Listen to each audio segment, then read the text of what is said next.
yang ada kagum dan penghormatan. Yang ada kagum dan penghormatan sehingga sang preman pun dia meminggir di jalan setapak, memberi jalan kepada sang ustadz dengan berikan isyarat dengan tangannya karena lesannya sudah tidak bisa bertutur kata. Ia memberi isyarat dengan tangannya yang artinya silahkan ustadz. Sang ustadz melihat preman, menurut dia preman ya preman, kerjanya membuat ontran-ontran gara-gara buat kerusakan. Di saat sang ustadz mendapatkan sambutan tangan yang artinya silakan, dia merasa berhak, iya dong saya ustadz. Melangkah begitu saja melewati sang preman, tidak mengucapkan assalamualaikum, tidak menegur hendak kemana engkau, tidak menyapanya, melewati saja karena dia merasa bahwasanya dia adalah ahli ibadah, yang dihadapannya adalah preman pasar yang ahli maksiat. Apa yang terjadi setelah itu? Disebutkan dalam kisah itu, Allah subhanahu wa ta'ala yang maha tahu tentang keadaan mereka berdua. Ternyata Allah rubah semuanya. Sang preman pasar di saat dilewati oleh sang ustadz tidak pernah tersinggung hatinya, bahkan dia semakin koreksi diri. Oh, ustadz itu baik benar, dijaga oleh Allah. Tahu saya naik ke atas, kenapa dia turun? Oh, husnudzon masih. Husnudzon dia. Sampai sang ustadz berjalan turun ke bawah, sampai hilang dari pandangannya, tapi tidak hilang penghormatan dari hatinya. Apa yang terjadi? Allah rubah. Yang katanya sang preman ahli maksiat, karena ternyata di hatinya masih melihat syiar Allah, segala sesuatu ada hubungan dengan Allah, maka Allah kasih tobat. Dikasih oleh Allah tobat dan dirubah. Dia menjadi orang baik saat itu juga. Begitu sebaliknya, orang yang katanya ahli ibadah akan tapi kok merendahkan orang lain, saat itu diganti copot hidayahnya oleh Allah. Maka berhati-hatilah hai hamba Allah. Jangan berani merendahkan siapapun. Jangan biasa merendahkan siapapun, biarpun kelihatannya di mata kita dia ahli maksiat. Hati-hati, akan tapi hendaknya kita bisa memandang orang lain dengan pandangan kasih sayang. Hati-hati, jangan mentang-mentang sudah punya ilmu ustadz ahli ibadah, memandang orang lain dengan pandangan merendahkan, bisa dibalik oleh Allah yang direndahkan menjadi mulia. Yang semula terlihat mulia ternyata menjadi rendah karena merendahkan orang lain. Dan merendahkan orang lain adalah kesombongan dan tidak pantas, karena mbah kita Nabi Adam yang tidak sombong, yang sombong itu mengikuti iblis. Iblis adalah makhluk yang sombong waktu itu. Allahu Akbar. Kesombongan iblis, kenapa? Kita cucunya Nabi Adam, kenapa ngambil sangat ilmu dari iblis? Iblis sombong, disuruh sujud kepada mbah kita, sujud penghormatan, nggak mau. Kenapa? Merasa aku lebih bagus daripada Adam. Adam baru diciptakan, dia belum punya prestasi. Aku sudah beribadah puluhan ribu tahun sampai aku diangkat bersama rombongan malaikat. Kok suruh sujud kepada Adam yang baru diciptakan, belum punya prestasi? Saya tuh kiai, suruh hormat sama orang-orang begitu. Ibarat begitu, sombongnya sang kiai, sombongnya sang ustaz, lihat menjadi sebab Allah merendahkan dia nanti. Dan perhatikan orang-orang yang katanya bejat dan jahat itu, yang katanya membuat kerusakan di pasar-pasar. Akan tapi ingat, kalau dia masih mendengar syiar agama kok hormat. Tiba-tiba di bulan Ramadan berubah sikapnya. Kalau lihat ada orang pakai kopiah putih, ibaratnya ini.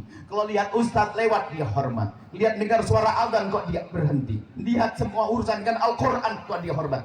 Tunggu dia, tidak lama lagi dia akan tobat. Hei preman, hei orang yang jahat, selagi dalam hatimu ada penghormatan kepada syiar agama, ketahuilah Allah akan menolongmu. Maka jangan ragu. Dan para ulama tidak akan merendahkan kalian. Justru para ulama melihat kalian itu dengan penuh kasih sayang dan cinta. Maka jangan ragu kalau kita punya salah dan dosa, kita hina, kita jelek, kita ahli maksiat. Jangan ragu, para ulama tidak pernah merendahkanmu. Mendekatlah kepada mereka, sebab ulama Rasulullah yang sejati punya mata namanya Ainur Rahimah, mata yang memandang umat dengan penuh kasih sayang, bukan dengan pandangan merendahkan. Kami datang dari jauh, dari Cirebon ke tempat ini, bukan bagi-bagi surga, karena saya tidak punya surga, tapi kami husnudzon, barangkali surga Pak, surga saya dibawa oleh orang Kuala Tungkal, dibawa oleh orang Tanjung Jabung Barat, Bisa saja saudara saya dibawa oleh orang yang di pojok sana. Gara-gara omongan saya, tak tahu yang kemarin berantem sama istrinya jadi tobat lalu masuk surga. Istrinya akan ngomong, ya Allah masukkan ke surga itu Buya itu. Nah, gara-gara itu suami saya baik. Kalau sudah dengar begini pulang masih nggak baik, keterlaluan Anda itu. Semuanya harus baik nanti. Pulang dari tempat ini harus ada perubahan. Ini bukan drama di sini. Kita ingin berbenah, hijrah. Kita ingin berbuat perubahan yang sudah indah semakin indah. Baik, ini mukaddimahnya. Bahwasanya di antara kita tidak boleh saling merendahkan.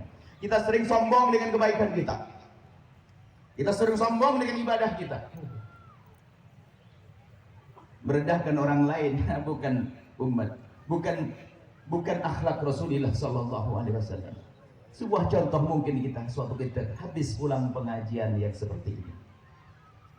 Kemudian kita lewat tak tahu alun-alun atau terminal atau tempat-tempat yang biasa di situ mangkal wanita-wanita yang diuji oleh Allah dengan kehinaan pakai baju setengah badan.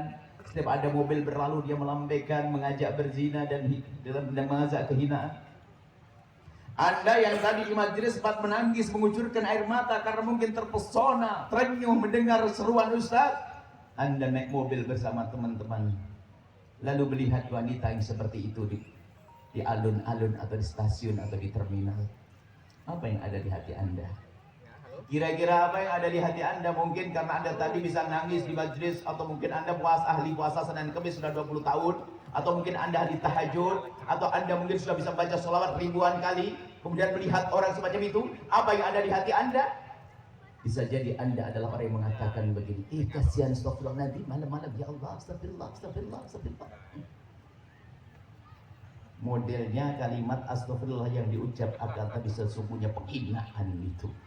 Kita pengen tahu siapa di antara kita di saat melihat orang yang semacam itu, yang kita duga dia akan mengajak berzina atau bermaksiat. Lalu kita melihat orang semacam itu, kemudian wajah kita menunduk tanpa kita sadari menitikkan air mata. Kemudian kita menengadahkan tangan dan mengatakan, ya Allah ampuni dia, jaga dia, berikan petunjuk ya Allah. Siapa yang seperti itu? Kita sering sombong dengan ibadah kita. Kita mirip iblis. Sudah merasa hebat, merasa apa ustaz, merasa ahli ibadah. Setiap melihat orang maksiat seolah-olah ahli neraka dia. Oh bukan begitu. Akan tapi mata Nabi adalah mata penuh kasih dan sayang, mata cinta. Siapa di antara kita jujur? Kita sering mati hati.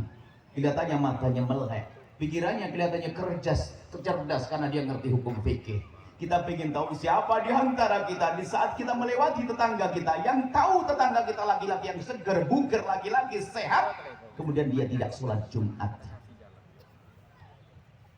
Kita ingin tahu apakah Anda orang yang di saat melihat itu kemudian Anda menangis atau menitikkan air mata, atau Anda gempur setiap malam dengan pancatan doa, ya Allah itu tetanggaku jarang sholat Jumat, ya Allah berikan bimbingan dan petunjuk. Apakah Anda orang semacam ini? Atau Anda orang cuek, gak pernah peduli? Atau bahkan Anda orang yang merendahkannya, yang tidak peduli? La yu'minu ahadukum hatta yuhibba li akhihi ma yuhibbu li nafsihi. Yang tidak peduli, imannya diragukan. Yang merendahkan, kropos telah tanggal keimanannya. Karena apa? Bagaimana seseorang merendahkan umat Nabi Muhammad SAW. Ini harus jadi bahan renungan untuk kita. Saya teringat seorang guru mulia, Syekh Muhammad Said Ramadan Al-Buti. Kalau beliau menyampaikan pesan ceramah indah, begitu indahnya dan rapinya, bisa langsung ditulis jadi buku. Dia mensyarah hikam segitu banyak, mirip yang diomongkan dengan yang ditulis. Kalau ceramah enak, kata beliau apa? Di saat ceramahku enak dan mudah didengar oleh orang, aku yakin, aku husnudzon bahwasanya di sana ada kekasih Allah. Yang mungkin kekasih Allah itu adalah dia orangnya lemah pemahamannya, sehingga karena Allah sayang kepada orang itu, Allah menggiring lisanku agar bertutur kata yang mudah dipahami oleh dia. Karena Allah sayang kepada dia. Gak pernah dia mengatakan, aku bisa, aku hebat, aku punya kelebihan. Tidak. Tapi madhab iblis ini gampang mengatakan, oh siapa dulu saya? Wong saya kok, siapa dulu saya kok, ketahuilah itu adalah ana. Kalimat iblis, ana khairun minhu, yang mengatakan aku adalah iblis. Madhabnya madhab iblisi. Kita punya madhab abawi, mbah Nabi Adam. Kalau melakukan kesalahan sadar dan tobat. Kalau melakukan sesuatu yang dianggap atau ditegur oleh Allah karena menisbatkan salah kepada Nabi Adam, nggak boleh. Di saat Nabi Adam ditegur, nggak seperti iblis, ana khairun minhu. Nabi Adam ditegur oleh Allah langsung, Rabbana zalamna anfusana wa illam taghfir lana wa tarhamna lanakunanna minal khasirin. Itu mbah kita. Makanya kalau kita salah diingatkan sama orang, jangan kayak iblis. Kadang-kadang kita diingatkan nggak terima. Kesombongan yang menguasai kita. Baik, itu mukaddimah, belum ceramah. Harus ada kesepakatan di antara kita bahwa di antara kita tidak boleh ada benci. Harus ada saling cinta. Kalau saya menyampaikan dengan cinta, Allah akan beri ilmu di hati saya.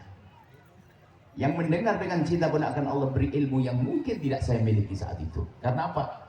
Dia langsung dengan Allah Subhanahu wa Ta'ala. Ini yang harus kita hadirkan. Gak ada yang saling merendahkan di sini. Siapa yang boleh mulia di antara kita? Yang paling mulia adalah yang paling tulus di antara yang duduk di tempat ini. Bukan jaminan ustadznya yang ngomong ini lalu paling mulia di hadapan Allah, tidak. Cuman kita semua berlomba-lomba dong. Kita berlomba, kita pengen paling mulia, tapi tidak boleh mengatakan aku yang paling mulia. Bisa saja ternyata yang paling tulus, yang paling ujung sana berdiri sana, punya asam urat masih berdiri lagi, mau duduk bingung. Masya Allah. Nah ini Masya Allah ini. Ada yang berdiri sabar, banyak pahala tuh. Nanti biar bubar nunggu aja di situ biar tambah lagi pahalanya. Subhanallah, ini istimewa. Ini adalah awal-awal. Harus ada kesepakatan begini. Kalau pengajian nggak ada kesepakatan ini nggak ada gunanya. Saya prasangka buruk pada Anda. Ada orang prasangka buruk pada siapa? Dasar kepala batu, dasar orang gunung, dasar orang laut. Wih, Ustaz apa dasar-dasaran? Apaan Ustaz itu? Kalau ada orang nggak paham itu, jangan salahkan dia, salahkan omonganmu ya Ustaz. Mungkin omonganmu nggak jelas, kamu sendiri mungkin juga nggak paham. Nggak kok nyalain jamaah, ini kan problem. Makanya kalau ternyata ini ada Pak Bupati, para masyayikh, Pak ini, Pak Polres, Pak Dandim. Kalau ada jamaah yang nggak paham, jangan salahkan dia, salahkan saya. Datang jauh-jauh nggak ngomong fasih. Ini. Jadi ini adalah dasar pertama kita untuk mengadakan pertemuan. Kemudian bagaimana kita mewujudkan keindahan? Keindahan di dalam hati kita. Pastikan bahwasanya lihat, Anda mengerti makna indah. Anda harus bisa membayangkan apa sih yang nggak indah itu. Apakah orang nggak punya duit itu pasti nggak indah? Apakah orang punya duit pasti tenang hatinya? Ada contoh, ada orang kaya raya punya intan emas permata, taruh di rumahnya di lemari. Punya temen melarat nggak punya apa-apa, gelas saja nggak punya di rumahnya. Ya, di rumah nggak punya apa-apa, rumahnya rumah kecil kosong nggak ada isinya. Perabotnya ada gelas retak sudah. Pokoknya panci satu. Yang satu temennya itu kaya raya, ada intan permata dan sebagainya. Pergi ke kota sebelah. Tok-toknya dengar kabar gembira bahwasanya di kotanya ada perampokan. Yang susah siapa? Yang punya duit atau yang nggak punya duit? Yang nggak punya duit, apa biarin perampok ambil apa kalau susah. Yang punya duit pusing juga. Nah, jadi duitku kadang juga bikin gelisah, tapi juga bikin senang hati. Nah, tapi hati itu senang itu bukan karena duit. Tapi duit bisa menjadi senang hati. Di saat benar cara mengambilnya, cara menggunakannya. Intinya bahasanya kesenangan di dalam hati. Kita menemukan orang kaya raya ternyata hidupnya susah. Sampai dia depresi mau bunuh diri. Ada. Dan kita menemukan di kampung-kampung seorang petani yang sangat sederhana hidupnya, gaji sehari untuk makan sehari. Masya Allah, kalau ketemu istrinya cerewet, ngomongnya nggak habis-habis, ada aja begitu riangnya. Ngomongnya tuh apa gitu, apa gitu, nggak ada rebut dia. Keindahan di dalam hati, hamba Allah. Maka dari itu kita malam ini kita mencoba menata hati kita. Apa yang menjadikan kita tidak indah dengan pasangan kita? Di rumah kita coba, apa yang menjadikan kita tidak indah dengan pasangan kita? Ketidakindahan ini tidak serta-merta. Tidak serta-merta. Karena diam-diam di hati kita muncul prasangka, ketidaknyamanan, kebencian, dendam. Itulah yang menjadikan hati tidak senang. Kalau hati senang, lihat, coba orang cerdas. Kalau hati baik, Anda hatinya baik, amin, semuanya baik.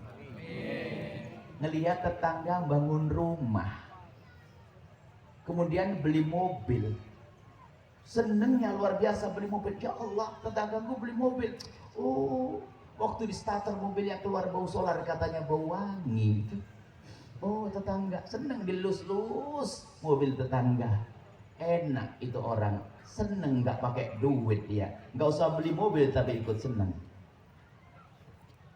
Tetangganya bangun rumah bangga, oh ya Allah, dia tidak ulah keluar duit. Tapi tetangganya yang sebelah lagi, lihat si pendengki itu, lihat tetangganya beli mobil langsung mukanya merah norak, padahal mulai kemarin dia pengen mobil merah, cuman giliran mobilnya dibeli sama tetangga jadi norak. Dibuka pintunya, keluar bau harum, katanya bikin pusing. Tak taunya sudah begitu bangun rumah lagi, waduh, tambah sesak dia. Dia cara macam-macam. Dari kekotoran hati membuat dia bermaksiat, dosa, ngomongin, gunjing, menfitnah kadang. Tahu enggak kau? Dia tuh bisa beli mobil dari mana? Wah, kalau ngomong serius banget. Korupsi. Karena dia pejabat. Maka langsung bilang korupsi. Nggak ada dalil, nggak ada hujah. Dia langsung aja pokoknya ngiri. Tak taunya tetangga sebelahnya juga kaya raya, beli mobil, bingung dia. Apa ya, bilang korupsi, dia nggak pejabat. Oh, tahu enggak kenapa? Dari mana dia punya banyak duit? Punya tuyul. Pernah dengar cerita di kampung orang punya tuyul? Itu karena orang hasut cerita itu. Nggak pengen lihat tetangganya senang. Itulah lihat tersiksaannya orang punya hati dengki, hati dendam. Orang punya dendam, masya Allah, dendam itu karena di hati bisa, kalau baik sama seseorang nggak bisa lama. Makanya kalau sudah di luar kita sering buat permusuhan, jangan dianggap di rumah dia bisa mesra, karena hati yang rusak. Kalau kita sudah biasa damai dengan hati damai, mudah damai dengan siapapun. Orang punya dendam, benci, oh capek hidupnya. Oh bayangin, tidak usah beneran ini. Anda bayangin orang dendam. Begini ada orang dendam, misalnya ada ibu-ibu ada pengajian, wah hari ini ustadz kesayanganku, ustadz kecintaanku, ustadz idolaku ngisi pengajian di tempat ini. Tak tahu yang nggak dapat tempat dia, gara-gara terlambat datang, bingung toleh kiri toleh kanan, mau berdiri nggak kuat dia, mau duduk, aduh nggak ada tempat duduk yang enak, toleh kiri toleh kanan. Totonya ada di tempat paling depan, paling enak. Wah, langsung dia lompat ke depan, seneng dia bisa melihat ustadznya dari dekat. Wah, seneng langsung duduk, nikmati duduk. Oh, masya Allah, konsen dengan ustadz. Belum 5 menit konsentrasi, baru sadar yang di kanannya adalah orang yang ia benci. Mulai keringetan dia. Ngapain duduk di sini? Lihat, itulah si bodoh. Dan kadang dipiara dendam itu. Bodoh, kenapa dendam dipiara? Koreng saja, kalau ada orang miara koreng pasti dia orang bodoh. Ada koreng di pipinya mau diobati sama dokter, sayang dokter, jangan dong dokter, ada orang gila dia. Sementara koreng hati dibiarkan. Koreng hati dibiarkan, masya Allah. Benci, dengki, dendam yang merusak, menjadikan kita tidak indah kan ini. Coba kalau orang hatinya baik, lihat. Indah dan senangnya bukan di saat dia mendapatkannya saja, bahkan di saat dia bisa memberi pun ada kesenangan yang luar biasa ada pada dirinya. Pangkat. Makanya hidup tuh yang senang aja, jangan bikin susah. Nah ini caranya harus kita bersihkan hati kita. Kita memulai dari cara pandang kita. Tolong cara pandang yang serius. Sebab kalau ini penyakit dibiarkan begitu saja, lihat, akan merusak, kita tidak akan bahagia. Dan kita hari ini sudah dibiasakan oleh iblis dan bagundal-bagundalnya dari bangsa manusia untuk bermusuhan. Kita sudah diajari untuk bermusuhan hari ini, lihat. Ribut. Akhirnya ributnya bukan saja ribut di luar, orang biasa ribut juga di dalam rumah juga ribut. Misalnya pemilihan dalam urusan perpolitikan. Kita setiap tahun, setiap 5 tahun diajari berantem kita. Lihat pemilihan presiden dia 0102. Padahal 0102 sudah akur-akur aja. Yang di bawah masih berantem, masih ingat ada apa namanya? Ada apa? Cebong sama apa? Kasihan. Sampai saya ngomong saya akan jadi cebong. Satunya lagi apa? Kadrun. Biar saya jadi cebong dari kadrun nggak apa-apa. Yang penting saya tidak musuhan dengan siapapun. Lihat kebodohan kita. Pemilihan presiden berantem. Pemilihan gubernur berantem. Pemilihan bupati berantem. Pemilihan lurah, kepala desa berantem. Karena biasa berantem, tak taunya pemilihan ketua masjid juga berantem. Nasib buruk. Karena sudah biasa berantem. Dan orang yang gaya berantem itu memang nasibnya nasib jiwa berantem. Itu kalau dicek di dalam rumahnya, dia termasuk orang yang rebutan waris. Nah, masa penyakit itu akan dibiarkan dia? Rebutan waris lu lihat. Padahal dia katanya soleh. Sebab dalam surveinya para ustadz yang biasa ngurusi umat itu, problem waris itu yang paling banyak terjadi. Yang suka ngerebut waris itu biasanya yang paling pinter ternyata urusan agama. Terus yang paling jago ibadahnya, serem dah. Yang paling jago tahajudan, kemudian senang umroh, ternyata dia yang paling rebut waris. Yang penting jangan Anda gitu. Amin. Sudah selesai. Karena itu adalah kejahatan, kebusukan ahli neraka yang berjalan di atas bumi. Itu lihat orang yang berebut waris. Kita tidak melihat, tidak bicarakan perebutan warisannya. Kita akan berbicara apa yang menjadikan orang seperti itu. Wong adiknya, wong kakaknya kok dimusuhi. Kan aneh sekali. Sementara ada orang bersahabat yang indah, saling mencintai. Lihat, sahabat, bapaknya beda, ibunya beda. Ternyata bisa saja berkata, oke ya akhi, saya punya rumah, kau ambil nggak apa-apa. Ada, wahai saudaraku, aku beri hadiah kepadamu berapa ratus juta. Ada persahabatan. Belum sama orang lain bisa, karena hatinya baik. Tapi biarpun dengan saudara lihat, tapi hatinya busuk, maka ketahuilah akan terjadi permusuhan di dalam rumahnya. Malam ini akan kita selesaikan problem-problem semacam itu. Tapi sebelumnya harus sadar dong, Anda punya penyakit itu atau tidak. Kalau orang tidak merasa punya penyakit, bagaimana akan mau nelen obat waktu dikasih obat? Harus sadar dong, koreksi. Sekarang koreksi diri Anda. Bagaimana Anda dengan tetangga Anda yang sukses itu? Kalau Anda mulai, ya udah, Anda punya penyakit hati. Bagaimana Anda ya Ustadz yang lihat Ustadz sebelah mulai makmur pondoknya, kalau Anda mulai Ustadz punya dengki sudah, nggak usah, tinggal tobat saja, jangan dituruti. Sebab la hasada ka hasadil ulama, hasad yang paling serem hasadnya Ustadz. Kalau persaingannya perpolitikan itu kadang-kadang berantem sesaat, besok barengan. Tapi kalau Ustadz sama Ustadz berantemnya panjang. Na'udzubillah, sebab memang setannya paling gede. Setannya kelas syekh juga tuh, kelas ustadz. Tapi di sini nggak ada, insya Allah. Ini ahli surga semuanya. Dan Anda tahu kok judul yang dibawa ke sini, tahu kok. Anda pakai datang semua itu. Dan kami husnudzon pada Allah, yang datang memang sudah hatinya siap bersih kok. Sebab kalau nggak siap ngapain datang ke sini? Dan orang kelihatannya sudah tahu yang saya omongin kok. Kalau pernah dengar ceramah saya, itu saja. Dan saya konsen bersihkan hati. Bagaimana kita tidak mendendam kepada siapapun, tidak. Kita punya dendam, dia manusia kok. Akan tetapi kehebatan para kekasih Allah adalah dia bisa memerangi hawa nafsunya. Bukan kita tidak punya dendam. Bukan kita tidak punya marah. Punya marah, tapi dia justru melakukan kebalikannya. Marah tidak membalas dendam. Itulah para kekasih Allah disebutkan dalam Al-Quran. Lihat, orang dibuat marah, dikisahkan bubar marah. Tapi orang marah itu adalah, yang hebat adalah di saat orang pasti punya marah. Yang nggak punya marah kayaknya bukan orang, patung namanya itu. Marah itu ada. Yang nggak punya marah cacat juga dia. Sebab marah itu menjadikan orang punya keberanian untuk jihad, untuk berperang. Itu marah, tapi marah yang tepat. Nah, disebutkan dalam Al-Quran, kita bisa saja marah loh ya. Jangan dianggap orang hebat itu lalu tidak marah. Disebutkan bahwasanya ahli surga wasari ulama maghfiratin min rabbikum wa jannatin 'arduha as-samawati wal ardu 'iddat lil muttaqin. Lihat, surga untuk orang yang bertakwa itu, surga itu disiapkan oleh Allah untuk orang bertakwa. Ternyata disebut orang bertakwa yang ahli surga itu gimana? Bukan orang yang enggak pernah marah, bukan. Di antara dalam ayat disebutkan wal kadhiminal ghaidha. Dia punya marah kemudian menahan amarahnya. Coba. Wal kadhiminal ghaidha. Menahan amarahnya. Dia mau oh tidak, itu adikku, itu saudaraku, itu umat Nabi. Tidak, wal kadhiminal ghaidha, menahan amarah. Kalau pengen ahli surga bukan berarti Anda tidak punya marah. Kalau tidak punya marah mungkin sudah hilang akal kita.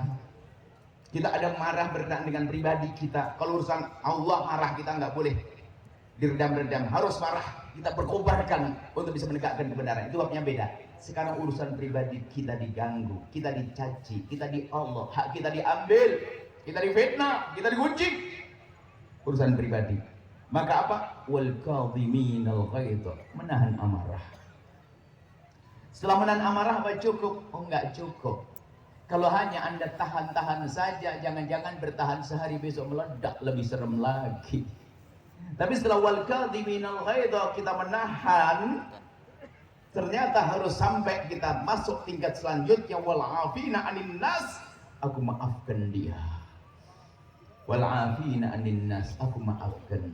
Ternyata memaafkan saja kadang belum beres, kadang masih ada sisa-sisa kekotoran hati yang mungkin akan tumbuh kembali menjadi kebencian. Setelah wal afina 'anil nasi, setelah memaafkan kepada manusia, masuk tingkat selanjutnya wallahu yuhibbul muhsinin. Allah senang dengan orang yang berbuat baik. Kita diganggu sama orang malah ngebaikin, ngasih sesuatu, mendoakan dengan doa kemuliaan. Itulah ahli surga. Pengen masuk surga atau tidak kira-kira?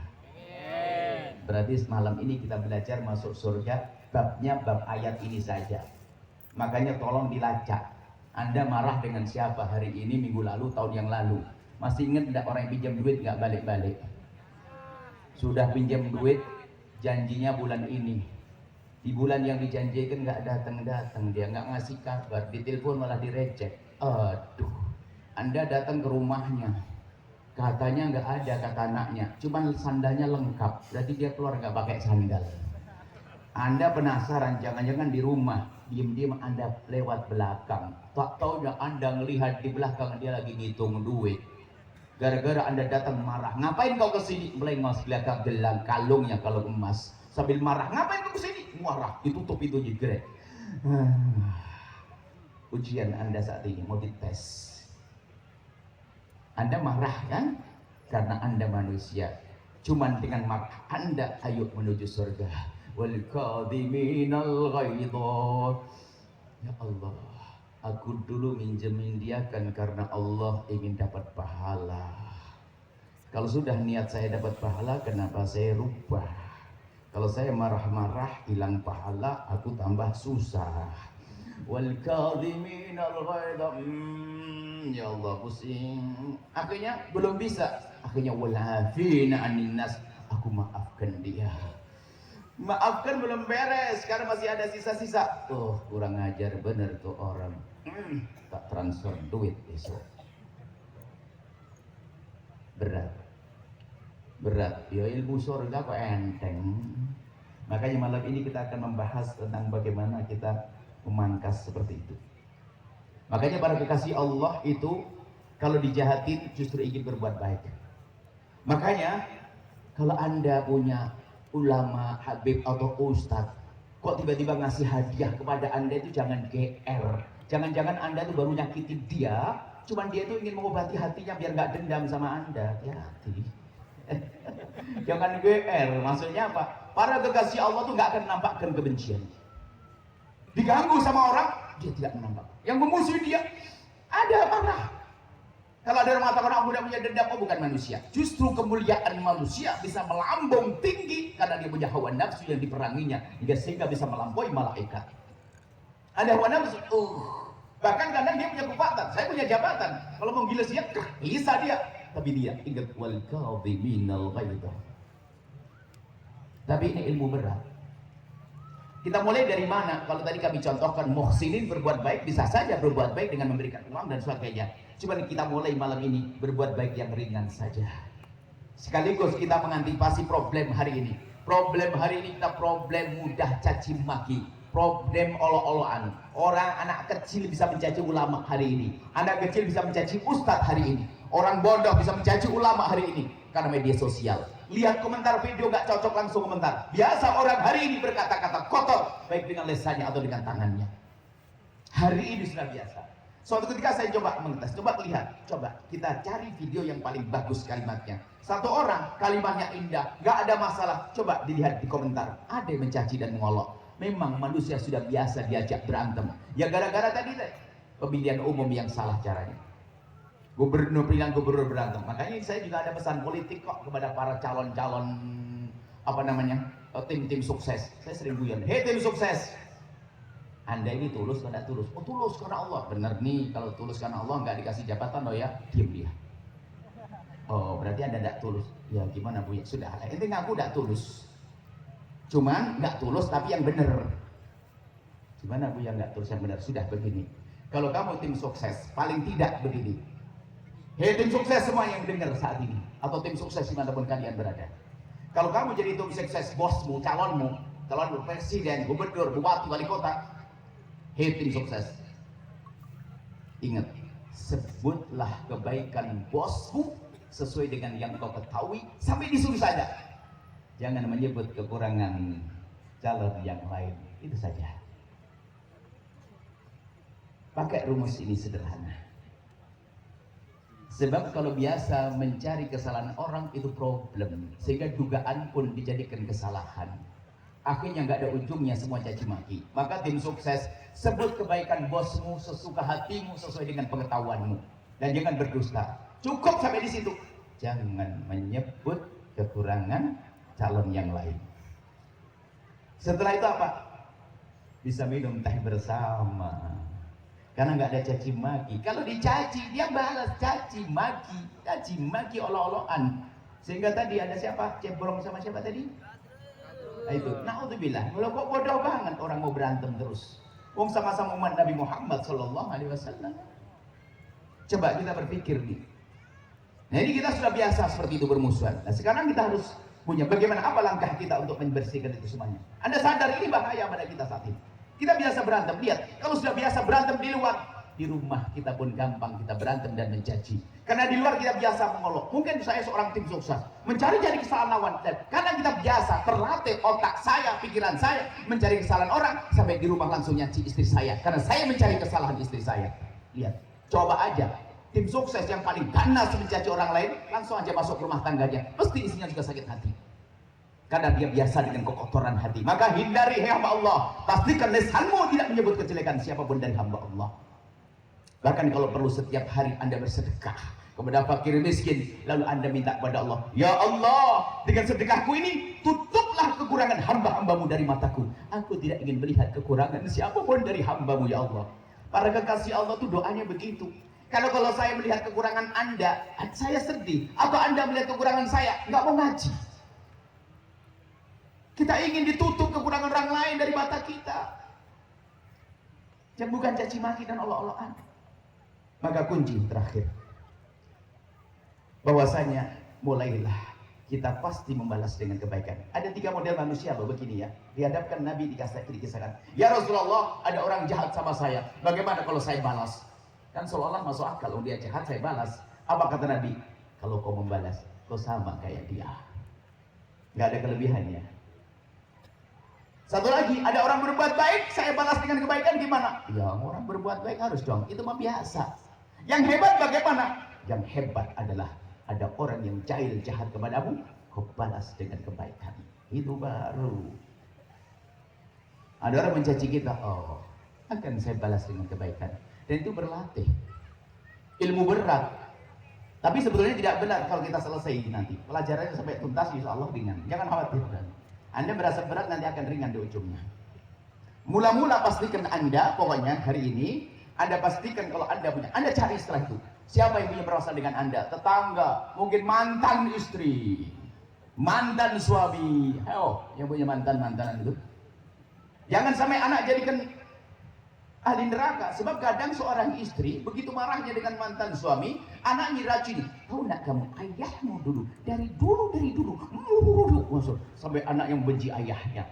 Hei mantan istri, sejahat apapun mantan suamimu, jangan kau jadikan anakmu ahli neraka dengan membenci bapaknya. Kalau anakmu tahu kejahatan ayahnya, justru engkau wahai istri yang solehah, kau kuatkan hatinya. Iya sayang, ayahmu kepleset seperti itu. Ingat, jangan kau benci dia. Ingat, kalau kamu sukses nanti, kau harus jaga ayahmu ya. Ingat, begitu bukan tahu enggak dari dulu nak waktu kamu di kandungan, macam-macam, kemana-mana kisahnya.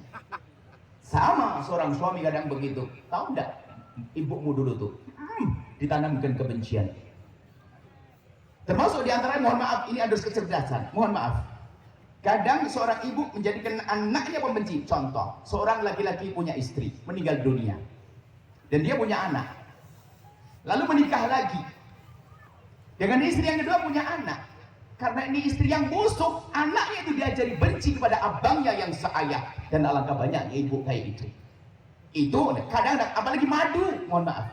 Urusan poligami jangan bikin main-main. Jangan laki-laki main-main poligami. Jangan istri gampang bikin ngomong, jangan poligami. Biarkan poligami, karena syariat. Kadang ada orang sok ini, laki-laki dibikin poligami, main-main poligami. Jangan rendahkan poligami, hei kaum laki-laki. Dan kaum wanita, jangan dikit-dikit, abang, jangan. Biasa saja.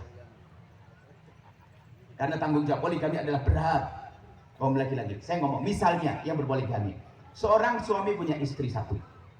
Punya anak dua. Istri yang kedua punya anak dua. Buat ini kadang-kadang grup-grupan. Istri yang pertama ngajari anaknya agar benci kepada saudaranya. Tertanam kebencian. Kau jangan di sana. Jangan ketemu dia. Manggil anaknya, anak tirinya, jangan ketemu dia. Gak boleh.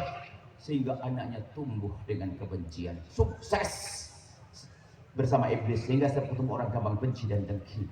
Tapi seorang ibu yang solehah. Anakku sayang, ayahmu memang menikah. Atau anakku sayang, memang abangmu, ibunya beda dengan kamu. Ibunya dia sudah meninggal. Kamu harus semakin sayang kepada dia ya sayang ya.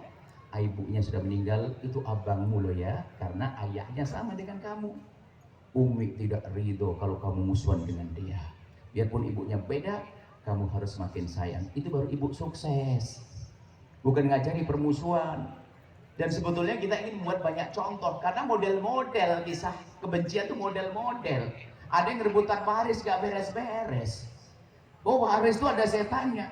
Bukan urusan duitnya yang banyak, tetapi setannya yang gede. Kadang si fakir nyungsep itu rebutan tikar robek sama meja patah kaki. Yang penting masuk neraka. Bahkan kalau sudah rebutan waris gak pandang abang itu orang bodoh atau orang pinter. Kiai meninggal dunia, punya anak dua jadi ustadz muda, rebutan kantin pondok.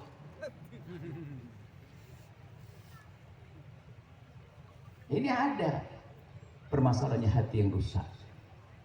Cuman sudah dibilang waktunya tinggal 5 menit. Saya tidak bisa pusing. Ini bagian. Kalau mau marah ke dia ini. Dia sudah ngasih kabar. Uya 5 menit lagi. Belum tuntas. Kalau belum tuntas ganjel di hati. Mohon maaf saya tambah sedikit. Kalau belum tuntas nih. Jadi lihat, biasakan. Pokoknya sekarang Anda cari siapa yang Anda pernah marah dengan dia. Sekarang baru kita praktek ilmu. Pastikan Anda bisa doakan dia. Sudahlah, Anda kalau ngasih duit mungkin Anda termasuk golongan orang pelit. Tidak usah pakai duit dulu, tapi pakai doa.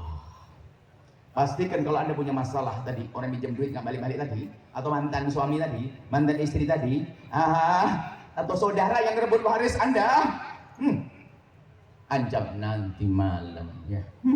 Nanti malam Anda sholat ngambil air wudhu yang khusyuk, sholat 2 rakaat lalu mengatakan tangan, ya Allah, itu orang kurang ajar banget kepadaku ya Allah, ampuni dia ya Allah, tambahkan rezekinya ya Allah, berikan segala kebaikan ya Allah. Mulailah dengan cara semacam ini. Berat atau mudah Bu? Berat. Memang berat Bu. Ada yang mudah tadi, ngomong mudah pasti Anda bohong. Ini berat. Kalau ngomong gampang berarti nggak serius ya. Bayangin orang pinjam duit nggak balik-balik, ngaci maki Anda. Lalu Anda doain, nggak gampang. Yang ngomong gampang nggak bisa sembuh. Ini berat. Ustadz pun juga berat, semuanya berat. Karena apa? Umang pangkat tinggi. Waliullah itu bukan orang yang disanjung-sanjung karena banyak ibadahnya, banyak sholatnya, bukan. Tapi yang datang pada Allah dengan qalbun salim, hatinya dibebaskan dari benci dan dengki serta dendam. Itulah qalbun salim, salamatus sudur, hatinya bersih. Kita pengen jadi wali, biarpun nggak pakai jubah, nggak pakai imamah, biarpun mungkin Anda setiap hari hitung duit, kebanyakan duit, tapi ternyata Anda waliullah yang punya hati bersih tadi. Bagaimana ini? Oh berat lah, kok ilmunya ilmu berat begini, saya ilmu yang ringan-ringan deh, ini berat. Saya orang kurang ajar sama saya, harus saya doain. Dia kurang ajar banget, nget, nggak bisa. Oke, memang ini pelajaran berat. Saya menggambarkan proses ini adalah seperti ada dokter di sini, proses operasi berat. Operasi berat, Anda tahu ini proses operasi berat. Operasi berat itu nggak begitu mudah, nggak mudah. Langsung dibedel. Ibu yang operasi sesar, langsung ada yang berani oleh bu dokter, sudahlah, saya itu orangnya kuat, berani. Sudah langsung dirobek aja. Nggak bisa, harus pakai obat bius. Nah, sekarang akan kami kasih obat bius. Tolong jangan kedip Anda. Anda kedip obat biusnya hilang.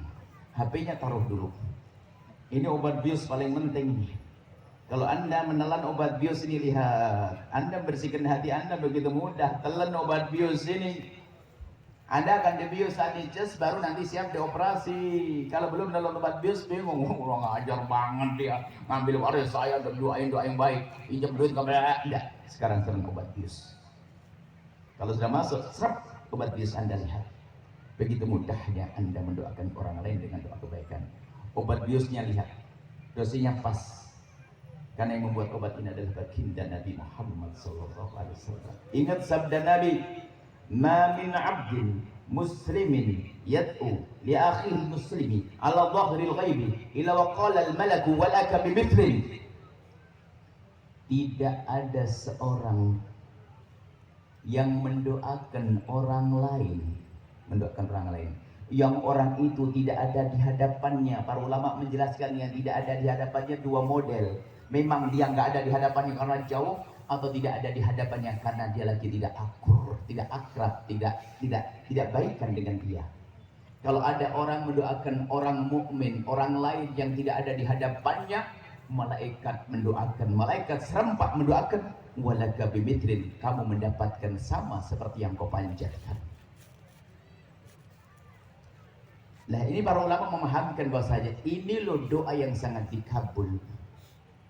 Ada doa yang sangat dikabul oleh Allah tapi sangat dilupakan oleh hamba Allah, yaitu doa dengan cara mendoakan orang lain. Ada sebagian pengen berdoa nanti nunggu mau umrah dulu. Kapan umrahmu? Semoga bisa umrah dengan cepat semuanya. Tapi ngapain nunggu umrah? Ada doa yang sangat mudah dikabul oleh Allah, adalah dengan cara mendoakan orang-orang yang bermasalah dengan kita, atau orang yang tidak ada di hadapan kita. Kalau kita mendoakan orang yang tidak di hadapan kita itu lebih tulus. Kalau kita mendoakan orang di hadapan mata kita, itu kadang-kadang nggak bener, itu kadang-kadang jilat. Contoh, ada orang Pak Haji ngasih sarung kepada Anda, langsung Masya Allah, terima kasih Pak Haji. Alah, minta tambahan baju koko, jangan-jangan. Tapi kalau ternyata sarung dibawa pulang ke rumah waktu tahajudan, ya Allah, ini Pak, ini orang baik banget ngasih saya lagi butuh-butuh, ya Allah, berikan rezeki yang banyak dan sebagainya. Malaikat menjawab, kamu dapat duluan. Nah, ini para ulama mengatakan mujarab, dan kita dapat dulu, kami mujarab. Makanya kalau kita pengen punya hajat susah, kita cari siapa kurang ajar sama saya. Kalau nggak ada jadi bingung. Nah, karena bingung, kita mengandalkan kita banyak dosa, banyak salah doanya, tapi kalau dengan cara mendoakan orang yang bermasalah dengan kita, subhanallah, langsung dikabul oleh Allah dengan mudah. Kemudian yang kedua, di samping doa mudah dikabul, yang kedua ini loh yang kami sebutkan, hati mudah legowo. Anda doakan dia, ya Allah, itu kurang ajar banget sama aku, ya Allah, tambahkan rezekinya, semoga suaminya tambah sayang, akhirnya suami Anda juga tambah sayang kepada Anda. Ini harus kita yakini ini, karena Nabi yang bersabda, kalau Anda ternyata masih menunda-nunda doain orang lain dengan doa kebaikan, wah, repot. Anda tidak akan sembuh, penyakit terus akan berkembang. Mendoakan dengan doa kebaikan. Dan juga perlunya kami hadirkan ilmu mudahkan orang lain dengan doa kebaikan. Ini juga untuk mengekang mulut kita agar tidak gampang mengutuk orang lain, mencaci orang lain. Karena hari ini kita sudah biasa caci maki. Amalkan ilmu ini. Pastikan Anda tidak mencaci siapapun. Pastikan Anda tidak mengolok siapapun. Tahun ini kita akan tahun damai. Dan kita akan jadi jurnawi di negeri ini. Jangan menyebarkan permusuhan. Biarpun Anda seorang ustaz, pastikan yang Anda ucapkan tidak menjadikan orang bermusuhan. Saya tadi ngomong sama Pak Dandim sama Pak Polres. Tugas yang menjamin keamanan bukan tugas Pak Kapolres sama bukan Polres Kepolisian sama tentara saja. Tapi Ustadz punya tugas penting. Jangan mengucapkan kalimat yang bikin orang bermusuhan. Kita harus waspada. Sok membela agama misalnya, sok saya menegakkan kebenaran misalnya. Tapi kalau nyakiti orang lain, apakah Nabi mengajarkan semacam misalnya? Tapi ingat jangan suudon kepada orang. Ini adalah untuk diri Anda sendiri, jangan nyalain orang. Kita ingin belajar membersihkan hati masing-masing hati kita. Jelas. Jadi Anda bisa mendoakan orang lain insya Allah hari ini. Sudah mulai reda ya. Anda punya hajat. Yang punya utang ke tangan. Malu Anda. Padahal kalau Anda tangan langsung bebas nanti. Yang punya masalah dengan keluarganya, doain orang lain. Pokoknya Anda doain dengan doa kebaikan. Pastikan pulang dari tempat ini Anda bisa. Kemudian saya kasih pungkasan obat nyerinya. Kayaknya harus pakai obat nyeri setelah dioperasi. Karena masih sakit. Ibu habis operasi sesar, nyeri ya, gerak. Batuk aja sakit kan? Batuknya ditahan. Nah, biar gak sakit habis operasinya. Yang pernah merasa operasi pasti ngomong. Saya pernah dioperasi, mungkin dikit-dikit. Operasi dikit aja yang begitu. Bukan sesar, masa sesar. Bukan. Jadi saya kasih obat nyeri. Biar Anda